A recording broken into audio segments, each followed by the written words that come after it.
Récemment, il y a eu un fait d'actualité entre le président Emmanuel Macron et son épouse. Fait d'actualité au cours duquel on voit Brigitte Macron infliger un semblant de soufflet à Emmanuel Macron. Votre commentaire par rapport à ça, ce serait quoi? En fait, c'est quoi le rôle d'un député? C'est voter des lois, Oui. préparer aussi, élaborer avant avant de faire une loi, il faut faire des auditions. Ouais. Parce qu'en fait, on parle de tous les sujets nationaux et internationaux. Ouais. Demain, vous avez quelque chose à faire. Ouais. Vous êtes devant quelqu'un ou devant un sujet où quelqu'un a plus de moyens que vous, ramenez-le sur votre terrain. N'allez pas courir derrière lui. Si vous courez derrière lui, il va vous battre avec ses armes. Dans le jeu politique, souvent, on a vu les hommes politiques souvent à la télé qui s'affrontent argument contre argument. Des fois, on a l'impression qu'ils vont en venir aux mains. C'est juste un jeu médiatique ou alors c'est vraiment qu'ils sont à couteau tiré même dans la vie de tous les jours. Est-ce que quelque part, vous n'avez pas l'impression de trahir l'Afrique lorsque vous travaillez pour la France? Plume d'élite, le programme des éditions Argent Livre qui transforme votre rêve en réalité. En 28 jours, nous vous accompagnons pour écrire votre livre, puis nous assurons l'édition et la communication. Rejoignez-nous et partagez votre histoire avec le monde. Rendez-vous sur argentlivre.com. Si vous étiez président de la République française, qu'est-ce que vous feriez pour la communauté noire de France? Qu'elle soit plus inclusive, ça veut dire bien insérée dans la société. Oui. Et qu'on ne lui mette pas de bâton dans les roues. Qu'est-ce que vous entendez par plus mieux inséré? Parce qu'aujourd'hui, je pense qu'on met beaucoup de bâtons dans les roues. Du genre? Plein de choses. Il peut y avoir des personnes très talentueuses qui sont afro-descendants. Oui. Et malheureusement, ils vont subir un racisme systémique. Oui. Ils ne vont pas pouvoir accéder à des postes qu'ils le méritent, qu'ils ou elles méritent. Et c'est ça qui est très désolant et que la communauté afro-descendante ne mérite pas. Moi, je rencontre beaucoup de gens qui ont des bac plus 7, bac plus 8, bac plus 5, bac plus 3 ou même bac plus 2 et qui n'accèdent pas à des postes qu'ils méritent parce qu'il y a cette différenciation qu'il faut supprimer. Mais est-ce qu'avoir un bac plus 7, plus 8, plus 9 signifie forcément qu'on doit être légitime pour certains postes? Vous avez vu, je vous l'ai dit, j'ai commencé par bac plus 7 et je suis redescendu à bac plus 2 pour vous dire qu'en fait, dans différents strates de la société, ou des personnes qui peuvent accéder et qui doivent accéder parce qu'ils ont fait les choses pour, ne peuvent pas y accéder. Et c'est pas normal. Normalement, une personne qui a passé ses diplômes ou même un CAP menuisier et qui est un bon menuisier, il va être pris pour ses qualités. Mais quand on est sur un poste qualitatif, où il y a deux profils différents, il y a cette habitude en France, malheureuse, où des personnes vont décider de prendre Monsieur Tartompian, parce que c'est plus facile à citer que prendre Monsieur Djarasuba Mbosso. Le nom est compliqué, on ne le prend pas. Alors que monsieur avec le nom compliqué a le même diplôme que Monsieur Tartompian. Et on souffre de ça dans notre pays, et c'est des choses qu'il faut changer. Mais pourtant, vous en sortez plutôt bien. Vous êtes d'origine congolaise, et aujourd'hui, vous êtes député. Ce n'est pas sans effort. J'ai été député parce que j'ai été élu par le peuple. Oui. Il y a une différence entre être élu par le peuple et être recruté par un RH ou une RH au sein d'une structure d'entreprise. Moi, mon émanation vient d'une volonté populaire où les gens ont porté leur suffrage sur ma personne. Des personnes aussi qui sont afro-descendants, des personnes qui sont issues du Maghreb, des Français qui sont de Bretagne, qui ont voté pour moi. Tout type de personnes qui vivent sur notre territoire ont voté pour moi. Mais quand on est dans une entreprise et qu'on postule, là, c'est différent. Vous avez une personne, un secteur privé ou public, qui va avoir votre CV, qui va regarder si je prends ou je ne prends pas. Et un emploi, c'est toute la construction de sa vie. Une personne a fait des études, etc., a donné beaucoup d'énergie, pris du temps, parfois même payé de l'argent pour étudier. Et quand elle est bloquée au niveau de l'emploi, c'est toute une construction qui ne peut plus se faire et des projets de vie aussi qui doivent se déconstruire et repartir sur quelque chose d'autre. Donc, du coup, c'est ça. Et moi, je pense que c'est différent. Être élu par la nation et être sélectionné sur un CV, c'est pas la même chose. D'accord. Mais toutefois, quelque part, vous pouvez être élu par la nation. Après, vous rentrez dans un système. Il y a un système qui peut soit vous accepter, soit vous rejeter. Mais à ce que je vois, vous êtes accepté par le système qui majoritairement est constitué de personnes, je dirais, blanches. Et vous en sortez plutôt bien. Du coup, qu'est-ce qui fait en sorte que vous en sortiez bien et que d'autres n'ont pas les mêmes chances, si je veux dire ça comme ça? Pour moi, il n'y a pas de système spécifique. c'est un suffrage Oui. universel. On est élu en 2 tours. Dès que vous avez la majorité, inscrit sur une liste électorale, vous pouvez voter aux élections législatives. On arrive, on rentre. On est élu. Oui. C'est pas le système qui nous a élus. Oui. On a été élu par le peuple. Oui. À ce moment-là, on peut toujours faire nourrir le rejet en face de nous. Moi, j'ai déjà subi le rejet. J'ai déjà reçu aussi l'adversité du système. Oui. On peut être élu, Oui. député à l'Assemblée nationale, mais être contre le système en place Oui. et subir la foudre du système. Ça peut exister. Oui. Et on continue de le combattre. Ça, c'est pas... on n'est pas avec une cuillère dans la bouche, on n'est pas avec sur un plateau d'argent Oui. ou autre. On va se battre de la même manière que les personnes se battent dans le civil. D'accord. Et du coup, qu'est-ce qui a fait en sorte que vous puissiez vous démarquer par rapport à d'autres qui ont du mal à l'intégrer, ce système? Il y a, encore une fois, moi je ne suis pas dans le système, encore une fois. Non, quand je dis, si vous permettez, quelque part, il a fallu que vous soyez élu. C'est-à-dire qu'il y a quelque part fallu que vous puissiez vous vendre auprès des électeurs. Bien sûr. Et du coup, moi, j'aimerais savoir, vous, qu'est-ce que vous trouvez chez vous comme trait de caractère qui a fait en sorte que vous puissiez vous vendre auprès des électeurs? Qui peut-être manque à d'autres. Parce que qu'est-ce qui peut manquer à d'autres? Je suis quelqu'un, je suis un adversaire coriace. Mais encore? Bah, c'est déjà un élément important d'être un adversaire coriace. Ça veut dire que quand je rentre dans le combat, je vais pour gagner et je n'arrête pas tant que je n'ai pas gagné. Tant que le gong n'a pas sonné, je me bats comme un acharné. Et je pense que c'est un marqueur fort que les gens ont pu apercevoir dans ma circonscription, à Sarcelles, à Villers-le-Bel, à Garges, à Arnouville et Bonneuil. C'est les villes où je suis élu, dans mon département du Val d'Oise. En fait, les gens aussi ont besoin de ces personnes qui sont prêtes à porter leur combat. Quand vous êtes ici dans un territoire difficile, la banlieue française, où il y a différents mots, MAUX, on veut des porte-voix qui ont le courage et qui pourront aussi subir les foudres pour nous. Parce que les gens aussi, pour eux, je suis un paratonnerre. Quand ils sont attaqués et que je me mets devant, je prends, il y a d'attaque, et j'encaisse et je renvoie les coups. Du coup, il leur faut un porte-voix qui soit fort, qui soit solide. Et c'est cette solidité que les gens, je pense, ont apprécié. Je suis quelqu'un de... J'ai beaucoup d'empathie et je suis très solidaire parce qu'avant d'être député, je suis dans le monde associatif. J'avais fait des voyages humanitaires en Afrique et pas mal de projets autour du sport également. Et je suis aussi prof d'économie. Donc je pense que c'est ce trait de caractère-là que les personnes ont apprécié et qui me connaissaient déjà avant d'être élu. Est-ce que par là, je dois entendre en filigrane par là que ceux qui n'arrivent pas à s'en sortir de la communauté noire manquent de détermination? Non, parce qu'il y a aussi un facteur chance qui rentre en ligne de compte. Faut se l'avouer. Oui. Moi, c'est pas une chance, c'est un malheur. J'ai perdu mes parents assez tôt. Oui. Donc ça m'a aussi obligé à être surdéterminé. Oui. Parce qu'on n'a plus cette protection parentale qui est là. Du coup, ça nous oblige à être très fort, à être dur à l'effort. Et j'ai mis beaucoup d'énergie, moi, pour compenser le manque de mes parents dans le travail. Et voilà. Et après, il y a un facteur chance aussi qui existe. Moi, j'en suis convaincu qu'il y a des fois où j'aurais pu avoir des complications, ou par hasard des choses, j'ai pu éviter ce problème-là, et qui existe. Mais voilà, ceux qui n'y arrivent pas, y arriveront peut-être demain. Voilà, la vie ne s'arrête jamais à un point fixe. On sait d'où on vient, on ne sait pas où on va finir. On passe par des moments difficiles. Mais parfois, c'est mieux 15 jours après, c'est mieux 2 ans après, c'est mieux 1 jour après, on ne sait pas. Il ne faut pas être défaitiste, être optimiste au maximum. Et voilà. Vous avez parlé du facteur chance, sauf que certains grands penseurs s'amusent à définir la chance comme étant la rencontre entre la préparation et l'opportunité. Ok. Du coup, vous avez quoi comme préparation pour pouvoir justement saisir les opportunités qui se sont présentées? Je pense que c'est toute ma vie, toute mon enfance. Les difficultés que j'ai rencontrées, c'était une préparation. En fait, ça m'a préparé à l'effort et à la dureté de la vie. Je suis passé par différentes étapes durant mon enfance et mon adolescence. Et aujourd'hui, quand je rencontre des cas de figure difficiles ou des situations de crise en politique ou des campagnes difficiles où voilà, je suis challenger et c'est pas moi qui suis la personne que tout le monde donne gagnant, en fait, je me dis, par rapport à ce que j'ai vécu, quand je regarde derrière moi, tout ce que j'ai vécu m'a préparé à pouvoir gérer ce type d'échéance avec calme et confiance.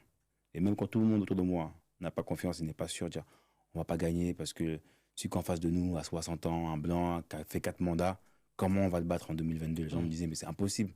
Il a toujours gagné, nos parents ont voté pour lui, nos grands-parents ont voté pour son mentor à lui. on fait comment? Moi, je dis non, on peut.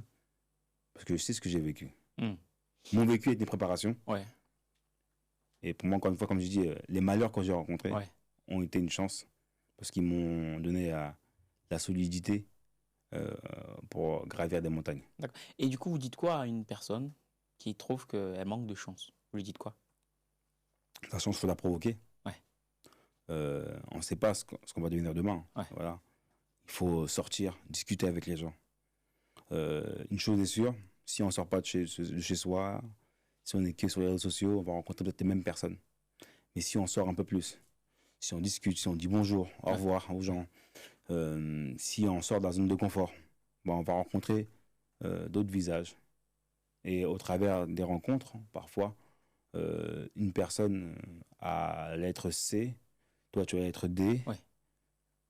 ça participe à un peu remplir un puzzle ou un alphabet, etc. etc. Et ensuite, le monde, pour moi, quand on est dans une journée, ou un mois ou 2 mois, quand on rentre chez soi, à chaque fois, chaque soirée, il faut voir qu'est-ce qu'on a appris, qu'est-ce qu'on a pu donner aussi à l'autre. Ouais. Apprendre, c'est aussi recevoir, c'est aussi donner. Il y a tout ça, et je pense qu'à un moment donné, les gens dans un espace spatio-temporel, on arrive à s'auto-alimenter ou alimenter l'autre. Et parfois, on se donne des chances et des opportunités également à travers de ça. En tout cas, j'aurais bien compris une chose, c'est que la chance, il faut la provoquer. Cela étant dit, bonjour ma personne personnelle, j'espère que tu vas bien et je te souhaite la bienvenue pour ce énième podcast sur Argent Livre. Et tu l'auras bien compris, nouveau décor, nouvel invité, mais surtout, nouvel épisode. C'était une petite mise en bouche.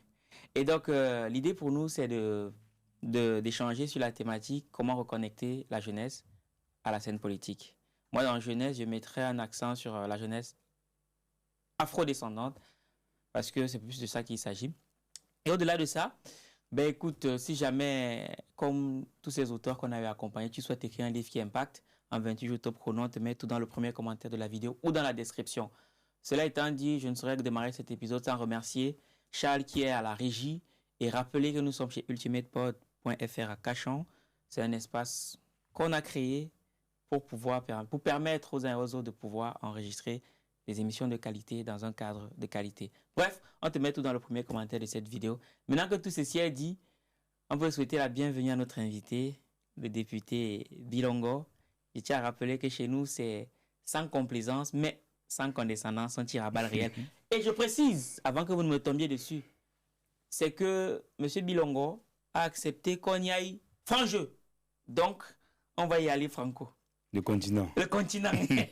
Merci pour l'accueil. Je vous en prie. Merci à vous de nous faire l'honneur d'être là aujourd'hui. Ça fait plaisir. Pour ceux qui vous découvrent aujourd'hui, qui êtes-vous? Carlos Martins Bilongo, député du Val d'Oise, élu pour la première fois en 2022 et réélu en 2024. Yes. Très successful. Comme je suis des Camerounais, oui. Réélu au premier tour.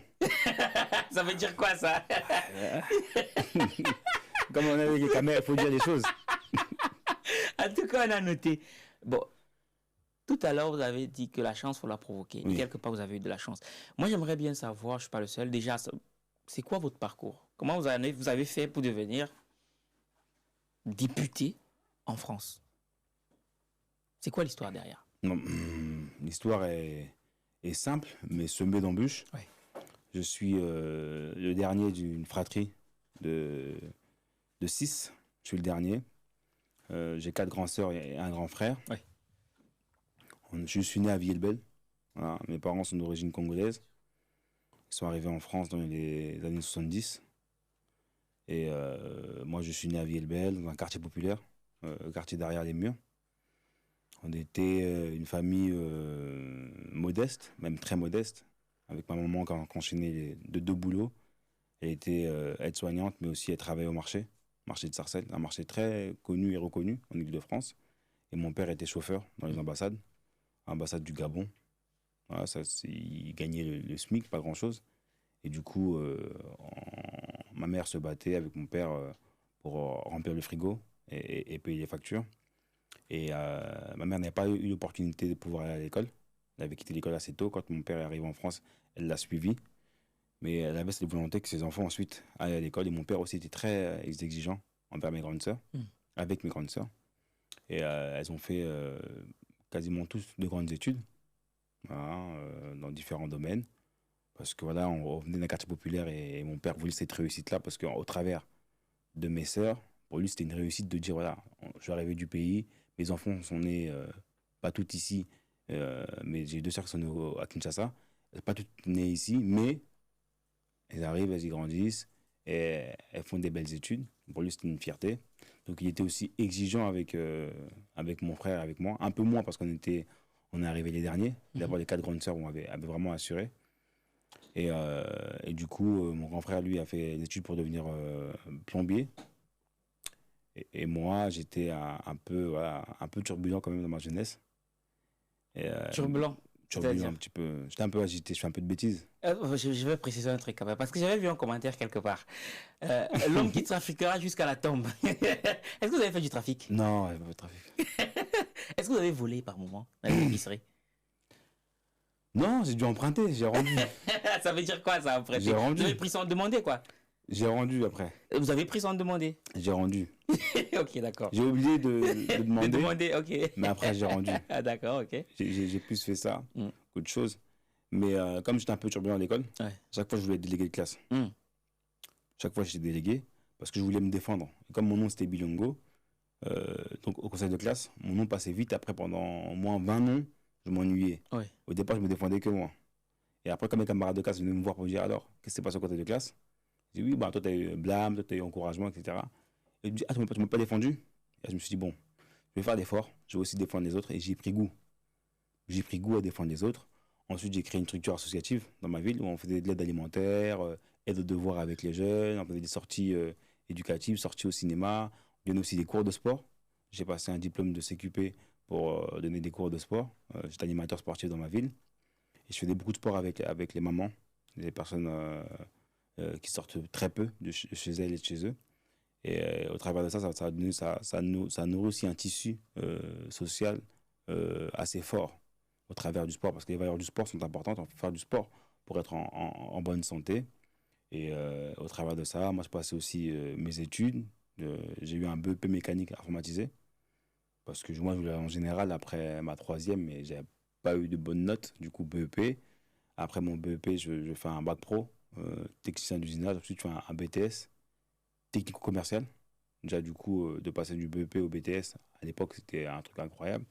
Parce que BEP, ça vous forme un peu, c'est être un ouvrier. Ouais, tout à fait. Bac pro, ouvrier qualifié, et BTS, technicien supérieur.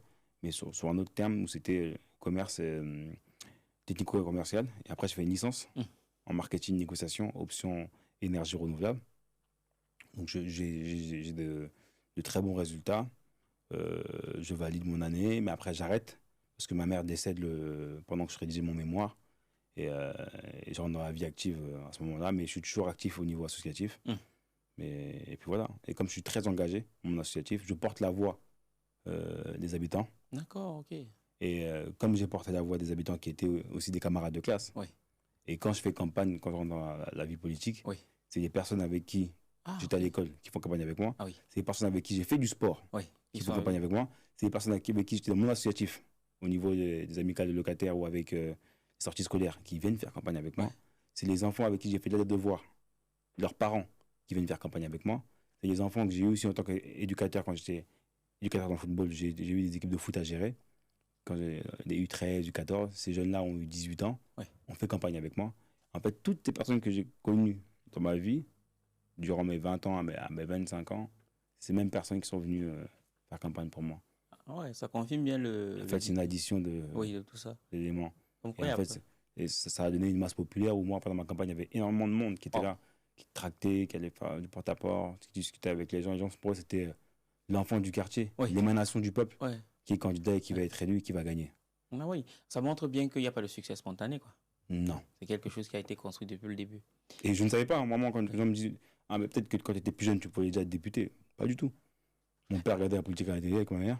Mon père n'était pas politicien, ma mère non plus, elle travaillait au marché, etc. Donc rien ne vous a préparé à ça. Bon, entre guillemets, dans votre tête, c'était pas pour arriver là. Non. D'accord. Et lorsque on vous dit, ok, c'est à quel moment que vous dites, ok, pourquoi ne pas être député? C'est, je pense, en 2020, 2021. Il y a les élections municipales où je suis sur une liste, suivant une liste, tranquillement. J'étais déjà sur Venus en 2014, que j'étais quelqu'un d'assez dynamique dans la ville, Ouais. à Villers-Belle, Ouais. très dynamique même.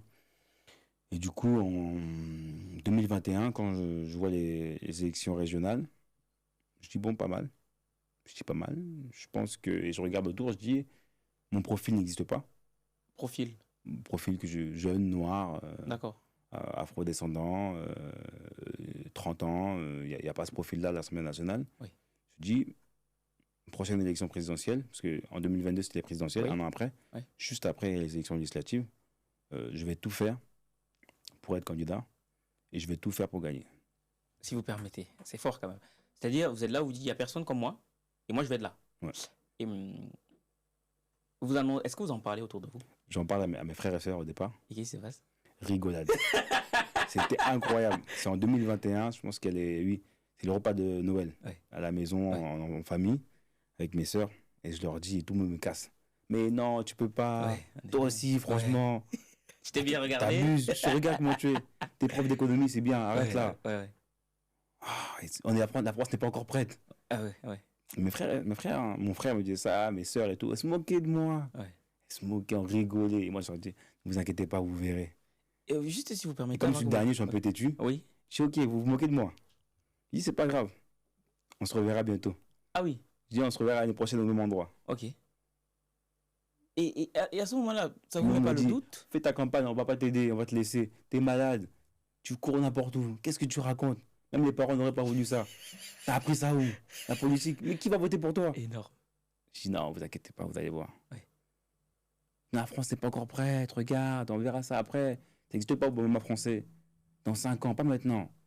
Attends encore un peu. Je dis, non, vous allez voir. Ouais. Moi, j'ai les résultats qu'il y a eu sur la circonscription.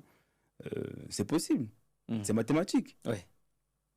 Soyez rationnel quand même. Si les maths nous disent que c'est possible, pourquoi vous dites que c'est pas possible? Il y a un problème. Ouais. Vous mettez des barrières et tout.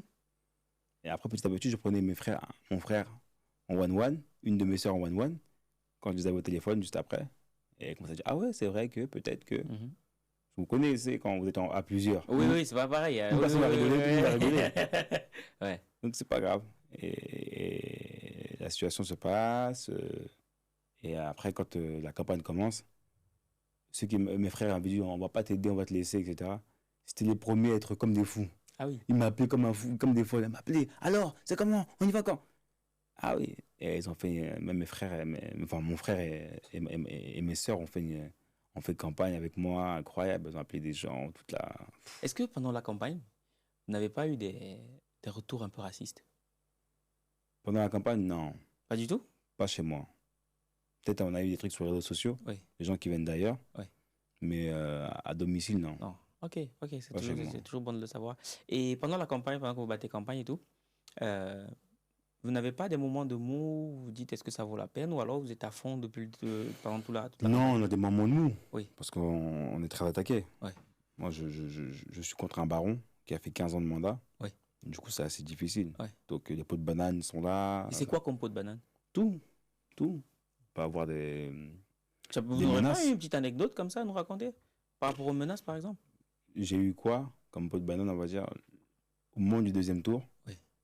Le matin, à 6h du matin, tous mes panneaux de toutes les villes étaient recouverts pour dire que le second tour était annulé. Non. Pas la peine d'aller voter. Des panneaux, vraiment, des belles affiches. Second tour est annulé. Second tour est annulé, ne venez pas voter. Wow. Sur tous les panneaux. Et moi, les gens allaient voter, ils me disent, mais Caro, c'est 8h, je viens d'arriver, il y a écrit un panneau. Il y a une pancarte qui a écrit élection annulée. Pas la peine de voter. Et ça, c'est une attaque ciblée. Et on se dit, waouh. Moi, je me dis, attends, je suis comme quelqu'un qui a fait 15 ans de mandat. Quand on le voit à la télé, il est en costume, il passe à la télé, interview, il est super sérieux. Mais en fait, une fois qu'on est sur le terrain, à Villers-Belle, à Sarcelles, à Garges, à Arnouville et Bonneuil, ce monsieur se ridiculise à un tel niveau super bas. Et je dis, en fait, c'est ça, ces personnes-là, on va leur accorder tout plein de choses. Du crédit, parce qu'ils sont blancs, etc. Voilà, parce qu'ils donnent le grand mâle blanc, 60 ans, on va lui accorder la vérité, tout ce qu'il dit est vrai. Alors que, voilà, c'est des gens très ridicules. Ouais. Très ridicules et très mauvais. Et je pense qu'il faut changer de mindset. Mm. J'ai plein de gens qui pensent que c'est pas possible. Oui. Montrer que c'est possible. Oui. Et pour montrer que c'est possible, il faut faire. le faire. Tout à fait. Et Mais- du coup, il faut aller au-devant. Il ne faut pas avoir peur de tomber. Ouais. On peut tomber. Moi, je suis tombé peut-être 9 fois. Ah oui. Et la 10e fois, j'ai Ouais. réussi. Et j'aimerais savoir, du coup, face à cela, vos panneaux, il y a le truc dessus, faut pas aller voter, vous gérez ça comment, du coup?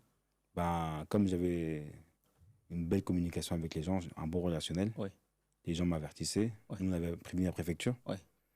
Et les gens, ça les a encore plus galvanisés. Ah oui, Parce que j'ai expliqué aux gens. Ouais. J'ai fait une vidéo, j'ai dit, vous voyez ce qu'on fait? Même quand on est candidat, on est là, on arrive premier au second tour. On arrive premier au premier tour. Second tour commence. Les gens ne veulent pas de nous. Et ce qu'ils ne savent pas, les gens, quand tu nous attaques, ça galvanise. Oui, en effet. Oui. Moi, tout ce que j'ai subi comme attaque, tous ceux qui me ressemblaient, qu'est-ce qu'ils font? Ils ont un réflexe communautaire. Ils disent, on resserre les rangs. Ouais. Donc, ceux qui me ressemblent à attaquer, ça veut dire si lui on attaque, c'est moi qu'on attaque. En effet. Parce que le jour où moi, ma tête aussi elle va dépasser, on va la découper. Ouais. Et comme lui est là, on va le monter un peu plus haut, on va le renforcer. Ouais. Et si lui est solide, on sera tous un peu plus solide. On sortira à plusieurs. Et s'il y a 1000 têtes, ils ne pourront pas couper 1000 têtes. C'est tout à fait. Mais si on n'a qu'une tête, 2 têtes, on va toujours chercher à couper. Mais quand la tête elle monte, elle est renforcée, 2 têtes arrivent, il est coupé. Mais pourtant, très souvent, on dit que les Noirs ont du mal à travailler ensemble. C'est vrai, ça existe, ça peut Oui, exister. mais du coup, qu'est-ce qui fait en sorte que chez vous, ils se soient mis ensemble pour faire... Parce que moi, il n'y avait pas que des Noirs. Oui, j'imagine bien. J'avais aussi des Noirs qui étaient contre moi. Ah oui. On avait aussi. Hein. Ouais. Mais c'est pas grave. Moi, en fait, ce que j'essaye de faire, c'est que faire aussi de l'éducation populaire. J'éduque vraiment les gens à la politique, c'est super important. Et si tu m'apprécies, c'est pour mon programme. Faut que ça peut exister ce réflexe communautaire, j'accepte, bien sûr, je prends la voix, hein, si tu veux voter pour moi parce que je suis noir. Mais je veux aussi que intellectuellement, tu saches pour qui tu votes et pourquoi tu votes. Parce que demain, tu auras peut-être 5 candidats de la même couleur de peau. Comment tu vas différencier? Le plus clair, la religion, oui, c'est vrai. Après, ça va être ça. Un aspect, en effet. Et j'ai dit, moi, je préfère vraiment faire l'éducation populaire. Ouais. Je prends le temps, je dis, voilà, si c'est pour moi, il y a ça, il y a ça, il y a ça, il y a ça. Voici les valeurs que je défends. Et toi aussi, ensuite, tu peux en faire. Et je t'invite à en faire. D'accord. Voilà. Et au travers de ça, les gens, je pense que apprécient, adhèrent. Et après, j'ai une addition de personnes. Ouais. J'ai des Noirs, des Blancs, des Arabes qui sont avec moi. C'est très beau. En effet, je confirme. Mais du coup, est-ce qu'à un moment donné, vous n'êtes pas senti habité par ce qu'on appelle le syndrome de l'imposteur? C'est-à-dire, pour beaucoup d'Afro en France, il y a des milieux qu'ils estiment ne pas être pour eux, même s'ils ont la compétence qu'il faut. Est-ce que ça ne vous a pas habité des fois, ça? Ça arrive des fois. Ouais. C'est quand la dernière fois que ça vous est arrivé? Ça m'arrive ça m'arrive, je ne fais pas de la première fois, ça m'arrive le premier jour où vous arrivez à l'Assemblée nationale. Ouais, ça doit être quelque chose, ça. Vous avez des personnes blanches qui sont là. Attendez, racontez-nous comment ça se passe, parce que... Racontez-nous, bon ok, vous avez réussi à... On est élu. Oui. Moi, le soir, c'était la fête, musique, etc., ambiance incroyable. On reçoit des appels du préfet, mais moi, je n'ai pas décroché parce que j'étais dans la fête. Ouais. J'écoute mon répondeur le lendemain matin ou le lendemain après-midi. Ah oui, c'est monsieur le député, bonsoir. C'est monsieur le préfet. Parce que dès que vous êtes élu, monsieur le député. C'est plus le même nom. C'est monsieur le député. Monsieur le député, bonsoir. On vous attend demain à la préfecture, etc. Je suis waouh. C'est un beau message. Je dis bon. Préfecture, je vais là-bas, on me donne un courrier, etc., officiel, pour me dire rendez-vous mardi matin à l'Assemblée nationale et tout. Tout le monde m'appelle monsieur le député, monsieur le député, monsieur le député. Je dis bon, le monde a changé. Ça a changé. On passe de Carlos du quartier à monsieur le député. Je dis bon. Je fais France 3 aussi le lendemain matin. J'étais super fatigué, mais je fais quand même l'émission. J'arrive à l'Assemblée nationale. Moi, qui habite à Villers-le-Bel, du coup, à 15 km, à l'Assemblée nationale, en train, une quarantaine de minutes. Je n'avais jamais visité. Et quand j'arrive, c'est la rentrée officielle avec tous les députés. Je vois que tout le monde est à l'aise. Il n'y a que moi qui regarde partout. Tu me fais un torticolis. Je m'attendais là. Les photos, les noms et tout. Je dis bon. Et je pose la question. Je dis, première fois pour vous? Non, moi j'ai travaillé ici avant d'être député. J'étais collaborateur de tel. Mon oncle était député. Mon truc était député. Je dis ok. Et on s'assoit la première fois. On regarde, on voit l'hémicycle. Il y a 577 députés. Ouais. Et les ministres qui viennent au banc aussi pour la première séance. Et on a impressionné. Ouais. On se dit, bon, là j'ai pris la place de quelqu'un qui leur ressemblait. Ouais. Est-ce que je suis à ma place? Ouais. On s'interroge. Et en fait, non. Faut se dire oui, on est à notre place. Faut prendre notre place. Ouais, c'est clair. Et quand les gens voient le verre à moitié plein ou à moitié vide, faut se dire en fait, c'est là. On est déjà dedans. Je suis pas le seul. Ouais. On n'est pas très peu. Quand je suis dans une réunion, il y a 11 personnes qui ne me ressemblent pas, moi je suis le seul. Ça veut dire en fait, on a déjà un peu dedans. Oui, c'est C'est faux, pas ça. le ah, je suis tout seul, Ouais, résigné. On a déjà un pied En fait, dedans. maintenant, quand je rentre dans leur psychologie, ceux d'en face, ils se disent Ouais. quoi? Et eux, ils ont peur, ils disent, ah, il est déjà dedans.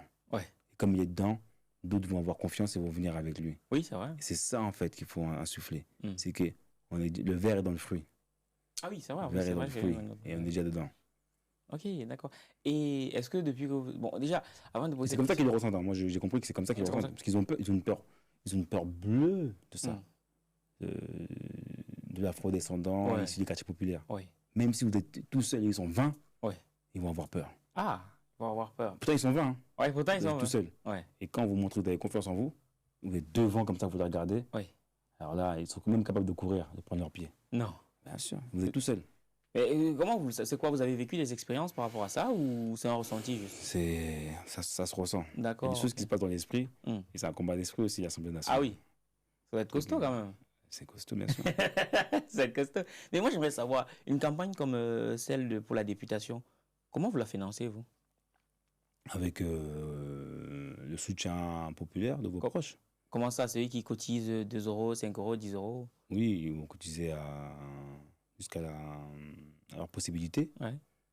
Mais c'est avec des petits moyens. Moi, j'ai fait mes campagnes avec très peu de moyens. Ouais. Parce que j'utilisais beaucoup les réseaux sociaux et le bouche à oreille. Et en fait, le candidat en face de moi, sortant, Ouais. avait beaucoup d'argent. 15 Donc, il ans. faisait beaucoup de tracts, etc. Donc, moi, je me suis dit, bon, si j'essaie d'aller dans sa roue, Oh, vous n'avez pas besoin de je ne vais sortir. pas assumer. Ouais. C'est moi qui dois le ramener dans mon jeu. Et mon jeu, c'est un jeu simple, avec moins de moyens, mais plus sur les réseaux sociaux à faire des vidéos, etc. Ouais. Et je me suis dit, ce monsieur-là, qui approche sa soixantaine, il n'est pas bon en vidéo. C'est-à-dire, si je le ramène sur mon terrain, Ouais, c'est mort. Ouais, ok. quand il va les faire, Ouais. il va se ridiculiser Ouais. et on va le tourner en dérision. Ah, Donc, nous, on faisait des d'accord. vidéos super sérieuses, on présentait le programme, etc. Sans le provoquer, sans le citer, mais on savait qu'à un moment donné, il allait craquer, il allait faire une vidéo lui aussi. Ouais. On attendait, Énorme. on a dit, bon, qu'il fasse sa vidéo. Parce qu'en fait, en nombre de tracts, je n'ai pas pu assumer. Oui, oui, non, c'est sûr, c'est sûr. Faire un dépliant bien élaboré, je n'allais pas assumer avec mes équipes. Mais on était bon en vidéo. Ouais. On a attendu. Et dès qu'il a fait sa vidéo, C'était mort. il a fait un truc vraiment ridicule, Ouais. mal filmé et tout. Et nous, on a pris, on s'est envoyé. Regardez la vidéo qu'il a fait. Regardez la vidéo qu'il a fait. Et là, les gens se disent, en fait, les gens se disent, en fait, il n'est pas crédible, en fait. On le voit comme ça, mais il ne sait même pas faire une vidéo. Énorme. Et on se dit, en fait, c'est lui qui peut être député, parce que c'est carré ce qu'il fait. Ouais. Et là, on a changé le narratif. Waouh, énorme. Les gens ont dit, ah ouais, c'est vraiment sérieux. Ouais. C'est là, c'est posé devant la caméra, c'est propre. Ça fait des belles vidéos, etc., dynamique. Il a voulu faire une vidéo, elle est ridicule. Wow, énorme. Et justement, vous, C'est ça que j'invite vraiment les gens qui Oui. nous regardent. Oui. Demain, vous avez quelque chose à faire. Oui. Vous êtes devant quelqu'un ou devant un sujet où quelqu'un a plus de moyens que vous, ramenez-le sur votre terrain. N'allez pas courir derrière lui. Ouais, en effet, Si vous c'est- courez derrière lui, il va vous battre avec Ouais, ses ouais, armes. bien sûr. Ramenez-le sur votre terrain. Ouais. Ou sinon, gardez votre ligne de conduite, il va vouloir venir. Parce que celui qui a tout, il va dire, bon, qu'est-ce qu'il fait l'autre? Pourquoi il est confiant? Gardez la confiance. Avancez. Et dès qu'il va venir sur votre terrain, et là, vous le balayez. C'est pas bête ça. Ça, c'est pas bête ça. Ok, et du coup, lorsque vous vous retrouvez député à l'hémicycle et tout, c'est quoi l'ambiance à l'hémicycle? Est-ce que vous vous retrouvez uniquement pour voter des lois? C'est quoi, en fait, c'est quoi le rôle d'un député? Plume d'élite, le programme des éditions Argent Livre qui transforme votre rêve en réalité. En 28 jours, nous vous accompagnons pour écrire votre livre, puis nous assurons l'édition et la communication. Rejoignez-nous et partagez votre histoire avec le monde. Rendez-vous sur argentlivre.com.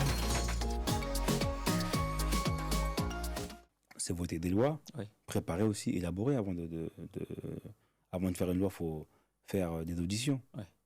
Parce qu'en fait, on parle de tous les sujets nationaux et internationaux. Ouais. Sur du court terme, du moyen terme et du long terme. Ça veut dire on va auditionner tabac info service, la lutte contre le cancer quand on va parler des sujets liés à la santé. On va peut-être faire des auditions d'infirmiers, de médecins. On parle de tous les sujets, ou des auto-écoles, comme on parlait d'automobile ou d'entreprise, quand on va parler de différents sujets liés à l'économie, pour préparer des lois. Ensuite, on va les voter, faire des amendements. Tout ça, c'est un travail assez conséquent. Il y a aussi le travail aussi en circonscription. On va recevoir les habitants, faire des courriers pour eux, pour les représenter, les réunions institutionnelles avec le préfet, la préfecture sur différents sujets, avec le sous-préfet, les écoles, les universités, voilà. Et aussi les cérémonies officielles où on est en lien avec les maires, les conseillers départementaux, les conseillers régionaux ou les sénateurs. Il y a tout ce travail-là. Il y a aussi le travail aussi avec les ministres. Moi, je suis en commission des finances, du contrôle budgétaire et de l'économie générale. Du coup, on est habitué aussi à être à Bercy pour discuter avec les ministres sur les futurs PLF, ces projets de loi de finances 2025, 2026. Chaque année, il y a un projet de loi de finances qui va régir toute l'économie nationale. Donc, c'est aussi ce travail-là.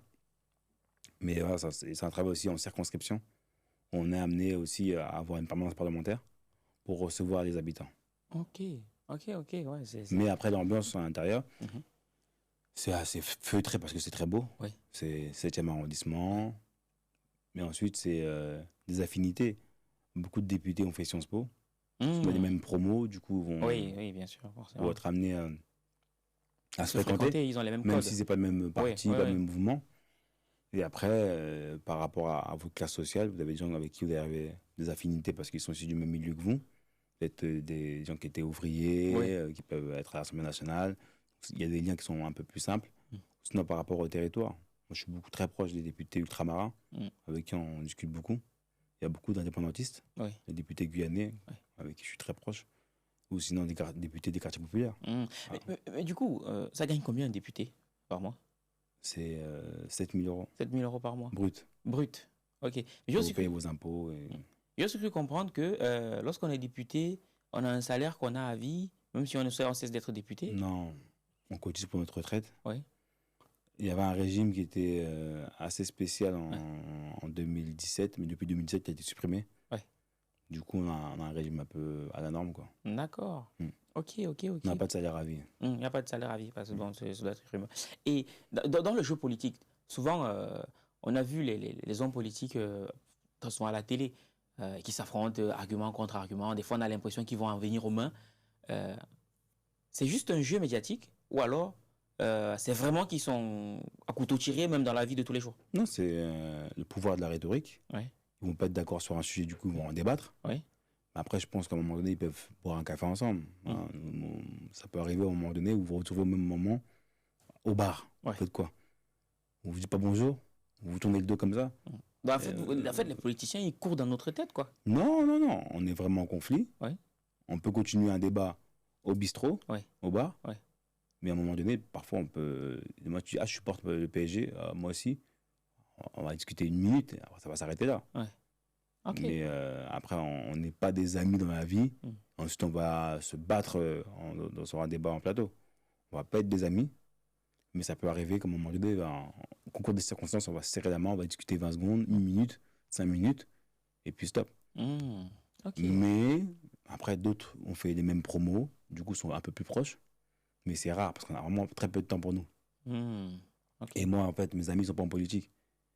Mes amis, c'est les amis du quartier avec qui j'ai grandi. J'ai pas envie j'ai pas besoin de nouveaux amis. Et j'ai besoin de garder mes amis de l'époque. Ouais. Mais est-ce que ça... Bon, je ne sais pas quelles étaient vos fréquentations quand vous étiez plus jeune, mais par exemple, on a vu le cas MHD, qui a gardé ses anciens amis, et qui finalement l'ont conduit à sa perte. Est-ce que garder ses anciens amis, c'est forcément ce qu'il faut faire lorsqu'on a un certain statut? Si c'est des bons amis. Bon, peut-être ses amis aussi lui ont permis de percer dans la musique. Mais moi, c'est des bons amis. D'accord. Ça veut dire, moi, les bons amis que j'ai, je les garde. Il faut bonifier. Après, peut-être qu'il va y avoir des nouveaux qui arrivent avec le temps. Ils vont arriver depuis que je suis député, ça veut dire que c'est différent. Alors que mes amis que j'ai eus, on s'est eu quand on mangeait du pain avec du pain. Du pain avec du pain, les belles, celle-là. C'est ça. Et c'est ça, c'est les meilleures amitiés. On a souffert ensemble. Du coup, on a construit quelque chose ensemble. Et c'est plus solide. Après, ça arrivera avec le temps. Dans la politique, moi, ça fait 3 ans que je suis élu en tant que député. On a beaucoup d'amis quand on est élu. Les gens viennent vers vous. Oui, forcément. Et il faut faire attention. Et moi, vraiment, il faut bonifier ce que vous avez déjà Oui. comme ami, essayer de le solidifier. Parce qu'encore une fois, on n'a pas beaucoup de temps. Ouais. Et le peu de temps que j'ai, je le passe avec mes vrais amis. Hmm. Et la politique, on se voit déjà tout le temps. À l'Assemblée nationale, on est en siège de 9 h jusqu'à minuit. Donc oui, on devient aussi des amis par la force des choses, parce qu'on est sur le même banc, etc., à discuter. On va être amis avec les gens avec qui votent comme nous. Hmm. C'est vraiment rare de se nouer d'amitié avec un opposant politique. Ah, ok. C'est vraiment rare. C'est rare. Parce qu'on n'a pas beaucoup de temps en soi. Ah, Il y a très peu de temps. wow. Ok, ok. Et aujourd'hui, comment faire pour donner envie aux jeunes ou aux moins jeunes de s'intéresser à la politique? Je vous raconte la petite histoire rapide. Très souvent encore, je vais parler de ma mère là. Ma mère, elle, il ne faut pas parler de politique. Il ne faut pas faire de politique. Parce que la politique, c'est un milieu de crapules. Voilà, du coup, il y a beaucoup de jeunes et de moins jeunes qui, quand bien même ils ont une tendance à s'intéresser à tout ça, ben, il y a les parents qui leur font comprendre qu'il ne faut surtout pas toucher à ça. Du coup, vous faites quoi aujourd'hui pour donner envie aux jeunes ou aux moins jeunes de s'intéresser à la politique? Déjà, la réalité des parents, Oui. elle a existé à une époque. Ouais. Bah, je dis aux jeunes, la réalité a existé, il faut respecter ces parents-là qui le disent. Parce que moi je le sais aujourd'hui, quand il y a beaucoup de jeunes qui sont politiques, ça ne m'intéresse pas, et qui n'ont même pas encore voté. Oui, Ils n'ont pas encore voté, et ils disent, ouais, je suis déçu. Ouais. Mais tu connais quoi? Parce que peut-être ils répètent des phrases de la maison. Du coup, il y a un travail à faire où même le jeune aime transgresser les lois. Quand on est jeune, papa va dire, ne goûte pas à ça. Dès que papa aura deux tournées, on va les goûter. Parce que pourquoi papa ne veut pas que je goûte ça? Ouais. Parce que lui, il a goûté. Ouais, le goût goût de de ça. l'interdit. Ouais, le goût de ça. Donc, si on nous interdit quelque chose, Ouais, c'est on que, vous dit, ouais. c'est que c'est bon. Ouais. Ah, donc voilà. Et du coup, moi, je dis aux jeunes, bah, testez. Vos parents ont un avis, c'est bien. Et non seulement si vous vous intéressez, et si vous-même vous participez. Parce qu'on parle de vos sujets. Ouais. Et dans les lois, nous, on parle des sujets qui ont lié à la jeunesse. Parfois, on va parler des gaz hilarants, parfois, on va parler des chichas à interdire, parfois, on va parler des puffs, parfois, on parle du rythme scolaire. C'est des sujets qui vous concernent. Quand on parle d'emploi, de pouvoir d'achat, en fait, c'est votre vie en fait, qui est en jeu. On va parler des crèches, demain, si vous faites des enfants, intéressez-vous. Mais c'est vrai qu'il y a un problème où le cycle de 20 à 30 ans, il y a 10 années comme ça, où on perd les jeunes. Les garçons comme les jeunes filles. Soit parce que les jeunes filles, elles sont dans une optique de se marier, font leur vie de famille, mais dès qu'elles vont avoir un enfant, elles vont se rappeler qu'en fait, il y a une mairie, la politique est importante, il faut trouver une crèche, etc., la place, le logement, etc. Ouais. Ils reviennent vers nous. Moi, je chaque fois. Vous étiez où pendant 10 ans? On avait besoin de vous. Ça, moi, j'essaie de raccrocher les gens à travers de différents sujets, ceux qui font des études supérieures, etc., au monde des structures associatives qui viennent aider, qui fournissent des bourses de jeunesse, des bourses éducatives à des jeunes. Ça veut dire qu'on va fournir une aide matérielle, ça s'appelle Jeunes de la réussite. Un jeune, par exemple, veut faire du droit, on va lui acheter tous les bouquins d'Alloz qu'il a besoin, gratuitement. Sans contrepartie, on lui dit, voilà, on t'a aidé, réussis tes études, et ensuite redonne quand tu auras réussi. Ok, ce que vous dites là, c'est intéressant, mais pour ceux qui... Oui, allez-y. Et juste, en fait, on crée plein de structures associatives sur différents sujets. On a aussi le Parlement populaire des femmes, où ça va être un réseau de femmes qui vont faire de la sororité entre elles, elles vont s'entraider, discuter, se rencontrer, parler de sujets de société, sans faire de la politique de manière directe, mais de manière indirecte, je parle de différents sujets. Et en fait, on continue de les voir tout le temps, on parle de leurs sujets. Et en fait, c'est au travers de ça que les gens, en fait, on les concerne dans la vie politique. On dit, voilà, on parle de plein de sujets, on se voit, on discute, au travers de cette plateforme-là. C'est pas de la politique en direct, mais indirectement, c'est de la politique. Donc, en fait, participer à la politique. Et en fait, au travers de ça, nous, on essaie de véhiculer le maximum d'éléments. Je fais beaucoup cette visite de l'Assemblée nationale. J'essaie de recevoir des écoles, des universités. Je vais aussi faire des conférences à l'université. Je discute beaucoup avec les jeunes pour qu'ils puissent apprendre à dire quoi. Le député est disponible pour vous. Vous pouvez venir à l'Assemblée nationale. La porte est ouverte, c'est la maison du peuple. Mais au moment des élections, il faut matérialiser tout ce qu'on a fait ensemble. Au travers du Parlement populaire des femmes, c'était un élément. Jeunes de la réussite, où on a fourni des bourses pour étudier aux jeunes. Donc, à un moment donné, ça, on a réussi grâce à la politique. Donc, il faut aller voter. Il faut se faire entendre, il faut participer. Mais pour une personne qui souhaite rentrer là-dedans, il commence par quoi? Ok, vous m'avez parlé de la mairie. Il faut faire quoi? Il faut aller toquer à la porte de la mairie et dire, bon, je suis un habitant. Qu'est-ce qu'il faut faire? Un mail. Même moi, vous m'écrivez sur Instagram, je vous réponds. beaucoup de gens ont mon numéro. En fait, celui qui veut venir militer, qui vienne militer. Moi, j'ai commencé sur les marchés à tracter, commencer par la base. Ouais. C'est encore le plus glorifiant. C'est commencer à l'échelle la plus basse, du militant de base, voir si on arrive à convaincre avec les arguments. Et si on est à l'aise, ben, notre profil va taper à l'œil des autres. Ouais. Il y a moins en moins de gens qui sont engagés. Ouais. Il n'y a pas beaucoup de militants. Parce que les gens n'ont plus le temps. Tout le monde est un peu individualiste aujourd'hui. Oui, en fait, ouais. Il y a un système qui veut ça. Et même quand en entreprise, les gens sont très peu à être syndiqués. Il y a beaucoup de monde à être syndicats. Pourtant, les gens travaillent, mais ils n'ont pas le temps de donner des heures de bénévolat. Ouais. Il y a une crise de l'engagement. Et le peu de gens qui sont volontaires, s'ils s'engagent, à un moment donné, vous allez être remarqué par ceux qui sont sur le terrain et qui observent ce qui se passe. En fait, il faut en faire, il faut bouger, il faut être dynamique. Et en fait, dans tous les cas, vous investissez sur vous-même. Oui. Même quand vous êtes sur un marché, vous tractez pour aller voir les gens, essayer de convaincre. C'est pas simple. Hein. C'est pas simple. De se recevoir en fait, un an et tout. Ouais. Un an, etc. Vous investissez sur vous-même. Ouais. Ça, c'est une expérience personnelle qui vous servira tôt ou tard. Tout à fait. Mais du coup, est-ce que quelque part, vous n'avez pas l'impression de trahir l'Afrique lorsque vous travaillez pour la France? Non, je ne trouve pas. Je trouve même que j'aide. Parce que la France a une histoire coloniale avec l'Afrique. Les politiques français ont une histoire de France-Afrique, d'un rapport prédominant. Et en fait, ce lien de subordination qu'a la France envers les dirigeants africains, je trouve que les afro-descendants qui sont nés en France, on peut écrire l'histoire de manière différente. Parce que moi, quand je vais en Côte d'Ivoire, ou si je vais aller au Cameroun, ou quand je suis au Sénégal, ou à Kinshasa, je suis vu de manière différente que mon collègue breton qui va arriver sur le sol. Tout à fait. Mais quand vous y allez pour défendre les intérêts de la France. Et moi, je pense que les intérêts de la France, quand ils sont bien faits et propres, sont que les territoires et les pays avec lesquels nous avons des relations africains soient respectés. C'est en fait une nouvelle logique. Pour moi, ça n'a pas fonctionné. La France-Afrique, c'était très mauvais. Pour moi, l'esclavage, la colonisation, c'est une ignominie. C'est une horreur absolue. Et en fait, il faut tout changer avec de nouveaux acteurs. Et moi, quand je discute avec des politiciens ou la société civile africaine qui est sur place, ils sont très fiers d'avoir un afro-descendant qui est dirigeant en France ou en Europe. Parce qu'on les voit différemment, on discute avec eux différemment et on maîtrise leur histoire. Je maîtrise leur douleur, je maîtrise leur sensibilité sur des sujets. Comme ce qu'un Breton ou un Normand ne comprendra pas. Et au travers de ces éléments-là, nous, on peut nouer une nouvelle relation, sans trahir, en faisant confiance, en ayant un rapport gagnant-gagnant, en disant la vérité. Si là, l'Africain ou l'Algérien ou le Marocain sera lésé, moi je lui dis, tu seras lésé, du coup, on n'avance pas, ça ne sert à rien. Moi, ça ne m'intéresse pas de spolier des biens ou des richesses africaines pour remplir le frigo du Normand. Non, ça ne m'intéresse pas. Pas que je n'aime pas le Normand, mais en fait que j'aime les gens. Je sais que enlever à Jacques pour donner à Paul n'a pas de sens.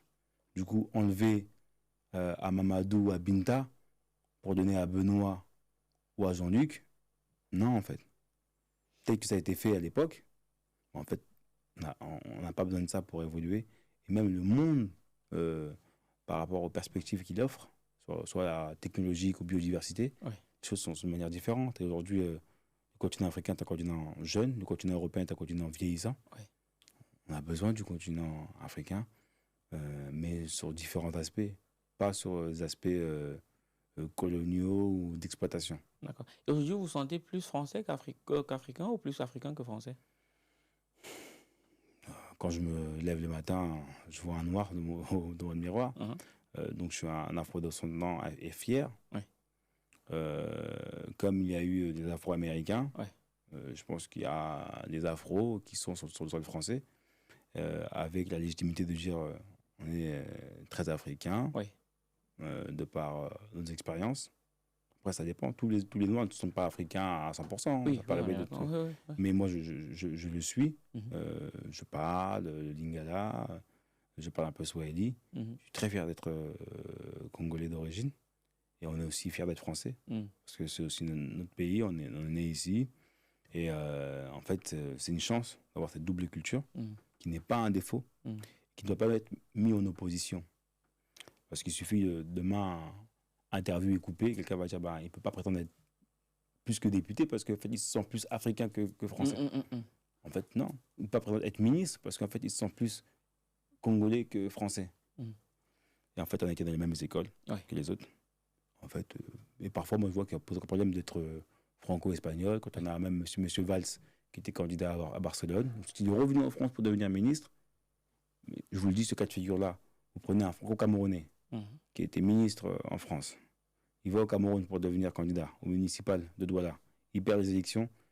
Quand il va revenir en France, on va lui dire repars au Cameroun. Tout à fait, oui. Tu étais candidat là-bas, tu nous as trahis. Mais Ouais. en France, aujourd'hui, il y a un privilège Mhm. où un Européen peut aller comme ça, trahir la France, aller faire un candidat, Premier ministre français, Mhm. candidat à Barcelone, dire dans une interview je réunis la France et ensuite revenir comme si de rien n'était. Ça, ce cas de figure-là, je vous le dis, je vous garantis, pour une personne qui est de couleur noire ou un arabe, ça ne passera jamais. Du coup, il faut faire attention parce qu'ils vont essayer de nous éliminer par rapport à cet aspect-là. Ça va vous dire, vous ne sentez plus ça ou ça Okay. Pourtant, on ne dit pas si vous ne sentez plus israélien ou plus français pour des franco-israéliens. Et justement, vous faites bien de me faire cette passe parce que est-ce que vous avez un commentaire par rapport à Kémy Séba qui s'est retrouvé retirer sa nationalité française? Est-ce que vous avez un commentaire par rapport à ça? Commentaire, non. Je vois qu'il était heureux de le faire. Non. Quand tu as volé son passeport. Non, il l'a fait, c'est vrai. Mais c'est pas comme s'il s'est levé un matin, il a dit qu'il le fait. Il y a eu quand même une démarche qui l'a poussé à le faire. Oui, mais après, juste le passeport, c'est ça parce qu'il l'a fait fièrement. Oui. Il a raison car par rapport à ses convictions, Oui. on est au bout de son schéma de pensée. Il a mené beaucoup de combats. Oui. Kémy Séba depuis de longues années. Oui. Il a été quand même pas mal persécuté par le système. Oui. Ils l'ont cherché à chaque fois des Oui. noises et des poux. Et même quand il était même pas sur le sol français, même quand il était à l'étranger, on lui cherchait encore des poux. Et en fait, ils sont arrivés au bout de quelque chose. Mais voilà, je suis très heureux qu'il continue à faire ses activités, qu'il puisse continuer à voyager comme il le faisait d'habitude. Et voilà. Je vais repréciser ma question. Oui. Sauf erreur de ma part, Kémy Séba né et grandi en France. Peut-être c'est moi qui lis pas bien les textes. Mais Candidat présidentiel au Bénin. non, pas du tout. Parce qu'il y a eu une notion, on voulait déjà lui retirer la nationalité avant, compte tenu de tout ce qu'il avait déjà mené comme combat. Oui, mais ils n'étaient pas arrivés au bout du Oui, processus. c'était pas arrivé jusqu'au bout. Mais il y avait cette intention-là qui avait été fortement motivée. Je me pose la question, on a souvent eu, entre guillemets, des Français qui ont eu plus ou moins des mêmes positions, plus ou moins, mais pour qui il n'y a pas eu les mêmes réactions. Donc je me demande, est-ce que... En France, voilà, en France, il y a un deux poids, deux mesures. Bien voilà, sûr. ok, d'accord, ok. Deux poids, deux mesures, bien sûr. Ouais. Deux poids, deux mesures C'est un existent, bien sûr. Et voilà, les gens sont très contents de dire que la France est le pays de Charlie. Ouais. Vraiment, il faut laisser libre opinion. Il faut laisser libre opinion de chacun. Et en fait, c'est pas correct quand on va persécuter une personne pour des aspects. Moi, Kémy Séba aurait très bien pu garder son passeport français, être français, et être avec ses idées. Il est radical sur des points. Il a le droit de porter cette radicalité-là. Il y a toujours eu dans l'histoire de France des politiciens ou des personnes qui avaient des idées politiques très radicales. Ça se respecte. On ne va pas y déchoir de telle ou telle nationalité. Voilà. Et en plus, il porte des combats nobles liés à l'esprit colonial, etc. Ça se respecte. Il a mené son combat à l'extérieur du pays, dans différents pays africains. C'est noble. Super, ok. On tend vers la fin. J'aurais une petite question comme ça, que peut-être vous ne voyez pas venir. C'est, depuis que vous êtes député, comment ça se passe avec les femmes? Ça se passe bien. C'est-à-dire, mais encore, qu'est-ce qui a changé? On est davantage connus. Mhm. Du coup, on vous reconnaît, on discute avec vous. Mais après, c'est tout. Donc, vous ne recevez pas de demande, vous me plaisez bien, est-ce qu'on peut gérer des bails? Des bails, non, on peut recevoir par intermédiaire des demandes de mariage, comme ça, qui vont tomber comme ça, Ah oui. ça n'existait pas. Oui, ça peut arriver. Ça peut arriver. Donc, c'est déjà arrivé ou ça peut arriver? Par intermédiaire. Ouais. Mais c'est tout. Après, Et vous gérez ça comment? il faut rester serein. Parce qu'en fait, c'est la distraction. Peu importe ce que vous faites, quand vous avez un peu de lumière, vous allez taper à l'œil de Forcément, beaucoup de ouais. personnes, Ouais. mais il faut rester sérieux et rigoureux. Mm. Et moi, en fait, c'est ce que j'essaie de laisser transparaître de ma personne. Mhm. Et c'est ce que aussi je m'implique, du sérieux et de la rigueur. Ouais. Et en fait, les femmes, les hommes, etc., ça relève de beaucoup de la distraction. On n'est plus après concentré sur ce qu'on a à faire. On devient des fois, voilà. Il y en a connu beaucoup de gens qui ont eu un peu de visibilité. Ouais. Et malheureusement, ils étaient pris dans l'engrenage des sollicitations. Voilà. Et en fait, il faut savoir que le mandat est là, il existe. Il peut s'arrêter à tout moment. Ouais. Et c'est à un moment donné, ce que je parlais à vous de l'amitié. Ouais, ouais. Moi, je suis conscient que voilà, j'essaie de garder les gens que je connaissais Mhm. avant la politique. Et c'est mieux comme ça. En Voilà. effet. Il faut faire attention parce que c'est la distraction. C'est sûr, c'est sûr. Après, Si les vous le dites. Camerounais, je sais que vous aimez bien. Les balles perdues, c'est les Camerounais. On est talentueux, c'est pas de notre faute. Donc, vous avez géré plusieurs dossiers. On est talentueux, c'est le talent. Donc, vous gérez C'est- plusieurs C'est bureaux. le talent, c'est le talent. Donc, vous gérez plusieurs bureaux. Ah, c'est le talent. Il y en a qui le font. Il y en a qui le font. Il y en a qui le font. Et toi, il y a tu le pas fais? qui, moi, non, non, non. Je Moi, pose la question. ma fiancée, elle m'arrache la tête. Non, non, non. On lui passe le bonjour quand même. Oui, oui, bien sûr, elle se reconnaîtra. Nelly Pitrois pas, moi je le cache pas. Hein. Ah, c'est bien. Moi je le cache pas, je le cache pas. Au-delà de ça, autre fait, comme ça, vite fait, comme ça on va sortir, c'est est-ce que vous croyez en Dieu? Ouais, je crois en Dieu. D'accord. Et moi je sais que le peuple congolais est très croyant. Et ultra croyant. Ultra croyant. Les églises tous les 2 mètres. Oui, voilà. Et vous avez un commentaire par rapport à ça? Opium du peuple ou pas? Ou source de développement du peuple congolais? Ça dépend. Autant on aime l'église, autant on aime la musique et la rumba. Mhm. Du coup, tous les 2 mètres, tu as une église, Ouais. mais tu as aussi un bar Ouais. avec la rumba et Fali ou Ferré qui sont chantés. Mhm. Du coup, voilà, je respecte, voilà, libre à chacun d'avoir ses dogmes. Du tac au tac, l'église, l'opium du peuple. Je ne pourrais pas définir ça comme ça. Moi, je vous demande, vous ne pouvez pas définir. Moi, je dis, l'église, l'opium du peuple, oui ou non? Non. Non, ok, d'accord. Dernière question. Récemment, il y a eu un fait d'actualité entre le président Emmanuel Macron et son épouse.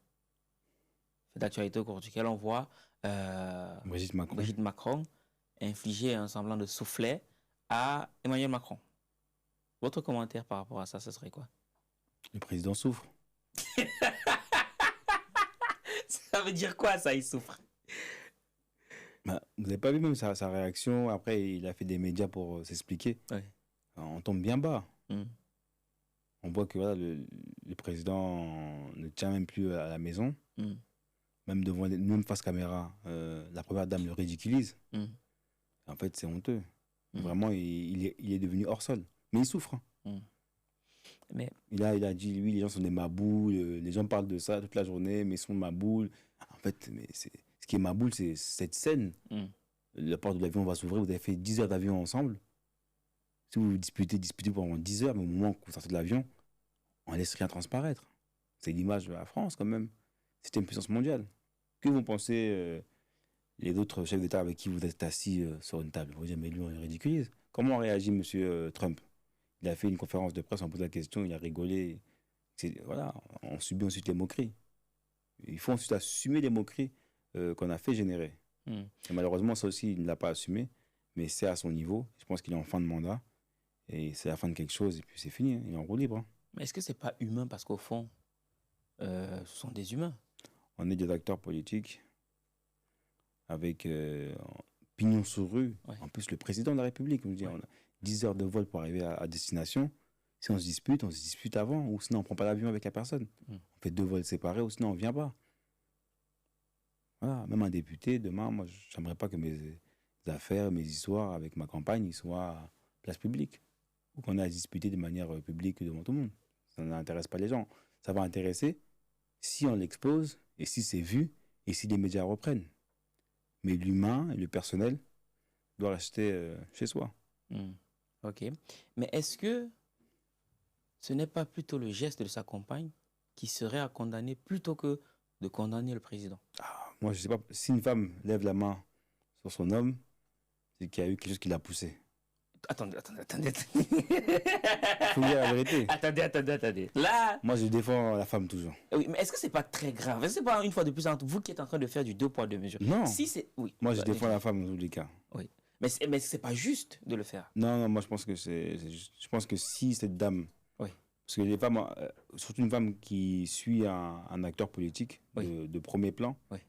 elle doit souffrir de pas mal de choses indirectement. Oui. Moi, les gens avec qui je vis, Oui. indirectement, ils subissent mon train de vie, ils subissent plein de choses. Oui. Et si une femme en vient à lever sa main, sur une personne, on voit dans l'avion que lui, il approche vers elle, puis Oui. elle avait dit ne viens pas, etc. Et Oui. lui, il est venu, c'est ça qu'elle a réagi comme ça. Oui. Mais moi, je soutiens la femme. Donc pour vous, vous justifiez ce cas de violence? Je ne justifie pas. Si vous la soutenez. Le président a dit que c'était rien. Non, il a dit, ça c'est ce qu'il a dit. On a tous compris qu'il n'assumait pas, vous l'avez dit. Il n'assume pas. En Oui. tout cas, si une femme a levé sa main sur quelqu'un qui avançait vers lui, Oui. elle lui dit pousse-toi, ne viens pas vers moi. Là, on a vu que c'était pas pousse-toi. Mais c'est lui qui venait vers elle. Oui, mais c'était pas pousse-toi. Donc, pour vous, ça justifie ce cas de violence? Mais qu'est-ce qu'il voulait lui faire? Oh, vous et moi, on ne sait pas. On Après, sait vous pas. avez des Mais informations. en tout cas, elle s'est protégée. Pour vous, elle s'est protégée. Elle s'est protégée. Il fait du mal à la France. Et toi, tu lui fais du mal à elle aussi. Mais comment- ah bon, vous De avez- facto, s'il fait du mal à la France, il fait du mal à sa femme. Si ça avait été l'inverse, si ça avait été lui qui avait eu ce geste-là, est-ce que vous auriez eu la même réaction? Envers sa femme. Oui. J'aurais protégé sa femme. Mais du coup, c'est du deux poids, deux mesures. Mais non, parce que si elle était présidente, Oui. elle présidente, Oui. alors là, il faut qu'elle change de mari. Mais c'est pas juste là. du Un homme coup. qui lève la main sur une femme, Mais une femme qui lève la main Vous- sur un homme. Ça, c'est un cas. elle l'a repoussé. Non, Il venait vers elle. Mais de manière violente. Faut mettre les images. Il venait vers elle et elle ne voulait pas. Si elle refuse, faut pas forcer. En plus, quand il descend de l'avion, Oui. il veut Oui, mettre. il essaye. Pourquoi oui. Elle veut pas. Mais là, il est gentleman. Il essaie de dire on passe au-dessus de ça. Mais- Ok, tu as eu un geste violent. Quand la vis-à-vis- femme ne veut pas, Oui. faut pas forcer. Il n'y a Non. pas une femme sur terre. Ça Moi, veut on ne dire- sait pas si vous. Voilà. Mais voilà, va voir ailleurs. Sans polémique, tu vois. Mais est-ce que vous n'êtes pas en train de justifier la violence que les femmes ont vis-à-vis des hommes là? Non. Qu'est-ce que vous défendez les femmes? En termes de proportion, c'est plus les hommes qui sont violents avec les femmes. Oui, mais Les cas de figure où les hommes sont violentés sont minimes. est-ce pour autant qu'on va... Non, mais elle le repousse. Moi, vous savez, si un homme va vers une femme, la femme le repousse, je lui mets un coup de pied parce qu'elle sait se défendre. On ne va pas blâmer la femme en disant elle n'avait pas tapé le monsieur. Mais le geste que le président a vis-à-vis... Bah, encore, bon, ça c'est une interprétation que vous faites. Mais si on se reste sur Moi, en tout l'image- cas, je vois un monsieur approcher d'une dame et une dame le repousser. Ah, ok, d'accord. C'est ça, mais c'est vrai. Non, ça c'est ce que vous voyez. Et en termes de proportion, Oui. dans la vie de tous les jours, Oui. il y a plus de femmes battues ou des femmes qui meurent sous les mains de leur mari, Oui. leur petit copain ou même leur ex, qui Oui. viennent comme ça, qui disent ah je suis ton ex, même si tu refais ta vie, je te tue. Oui. Que le cas contraire. Oui, il y a plus. Est-ce que ça justifie le fait que même quand la femme est violente, on doit forcément être de son côté? Moi, Brigitte Macron pour moi elle n'est pas violente. Ok, Elle d'accord. est déjà âgée en plus, il faut la respecter. Est-ce pour autant que c'est parce qu'on est... Pourquoi tu rigoles? Parce que vous Non, donnez, elle a un âge avancé. vous donnez l'impression que parce qu'on est âgé, on peut pas être Non, violent. elle a un âge avancé, c'est rare en termes de proportion. Moi, nous, on a mis des sondages. Oui. Par rapport à mes sondages, les gens qui sont âgés sont souvent calmes. Ah, ok. Mais comme son mari est un peu jeune, et puis, il la dérange un peu trop. Mais non, on se dit aussi, quand on voit ça, on peut se dire, ben, le fait que elle en vienne à faire ça, malgré les caméras, ça veut dire qu'à la maison, ça doit être grave, ça doit être terrible. Toi, tu dis que Macron est un homme battu? Je sais pas ce que j'ai dit, ça c'est l'interprétation Non, mais que c'est vous la question faites. que je pose. C'est la question que je pose. C'est l'interprétation que vous faites. Moi, je dis, c'est peut-être le cas. Est-ce que ça peut être possible au Cameroun Quoi? que Paul Biya soit un homme battu? Bon, en tout cas, les caméras ne nous ont pas encore montré. La caméra n'a pas commenté. Non, les caméras ne nous ont pas encore montré. C'est pas que ton média soit interdit au Cameroun. Là. Réponds bien. Réponds bien parce que tu vas avoir des problèmes. Les médias ne l'ont pas encore montré, donc je sais pas. Ok, en tout cas, merci beaucoup pour l'échange. C'est quoi votre plus gros défaut? Tout défaut, Oui. je pense perspicace. C'est pas un défaut, ça. C'est un défaut. Quand on est trop perspicace, c'est pas bon. Vous n'avez pas des origines camerounaises un peu, quelque part? Quand je viens quelque part, je m'adapte. On a un continent, donc on s'adapte. Et votre plus grosse qualité? Solidaire. Votre plat préféré? du pondo avec du riz. Et votre livre préféré? Livre préféré, Oui. ça va être Peau noire, masque blanc. Yes. Frantz Fanon. Merci beaucoup. Merci à vous. En tout cas, c'était Valère Bélias et monsieur le député, hein, monsieur le député. Dans votre caméra, elle est là. S'il y a un dernier message que vous souhaitez adresser, ça serait lequel? Bah, une salutation à tous les afro-descendants et surtout ici aux amis du continent. On est Mhm. ensemble. On est ensemble comme en décembre et on se ressemble. Balobi Banachango Yeyo. En tout cas, merci beaucoup d'avoir accepté vos prêter Merci au pour jeu. l'accueil. Nous sommes dimanche. Je tiens à le préciser, nous sommes dimanche. Et vous avez tenu à vous déplacer. Donc vraiment, merci beaucoup. Comme vous voyez, c'est quelqu'un de simple. Très, très simple. Très, Toi, très, très simple. Être simple, c'est pas camerounais. C'est ce qu'on m'a dit en arrivant ici. Hors caméra. Le truc, c'est que on est trop talentueux. C'est notre talent qui vous dérange. Ah, si on a le fait, nous on est simple. C'est juste que vous n'arrivez pas à comprendre. Nous, on est simple aussi. Nous, on est simple, ça va. Mais c'est juste que notre simplicité, vous trouvez que c'est de l'arrogance, c'est de la prétention. Non, vous nous aimez Alors beaucoup. que- Non, oui, on aime bien tout le monde. Vous aimez beaucoup Fali, vous aimez beaucoup les Oui, Congolais. bien sûr, bien sûr, bien sûr, c'est vrai. C'est justement grâce au continent que Fali monte. Bref, l'équipe, si vous avez aimé, n'oubliez pas de liker, commenter, partager, donner de la force. Et puis, si vous avez aimé, on est ensemble comme en décembre. Pour ceux qui sont au Cameroun, on se retrouve le 30 août pour la 4e édition du Week-end de l'écrivain au Palais des Congrès. Et pour ceux qui sont à Ouagadougou, on se retrouve le 5 et le 6 juillet prochain du côté de l'hôtel Azalaï pour la 4e édition du Week-end de l'écrivain, le rendez-vous des auteurs qui impactent. Cela étant dit, on est ensemble comme en décembre et on se ressemble. Minakano. CRS James, GBS Music. c'est encore moi, c'est encore la 3D. Les éditions Argent Livre, Immortel. Les éditions Argent Livre. Et si je pouvais changer l'histoire, mon expérience j'allais la partager. Car beaucoup d'humains se trompent par faute de recueil pour s'inspirer. Quand on pas de grandir, c'est pas question de l'âge ou de physique. On parle de vision, on parle de rêve. Des livres pour forger le mindset. Éditions Argent Livre. Concrétisez vos rêves à changeant de vie. C'est l'unité de mesure de la réussite. Coucher ton histoire sous forme de livre. Édition à l'appel, place à Argent Livre. Et à ceux qui écrivent et ceux qui lisent. Ceux qui écrivent pour changer de vie. Et à ceux qui lisent et ceux qui écrivent. Ceux qui lisent pour changer de vie. Pour impacter, je suis immortel. Écrire pour impacter, je suis immortel. On veut changer l'histoire, laisser l'héritage. Écrire pour impacter, je suis immortel.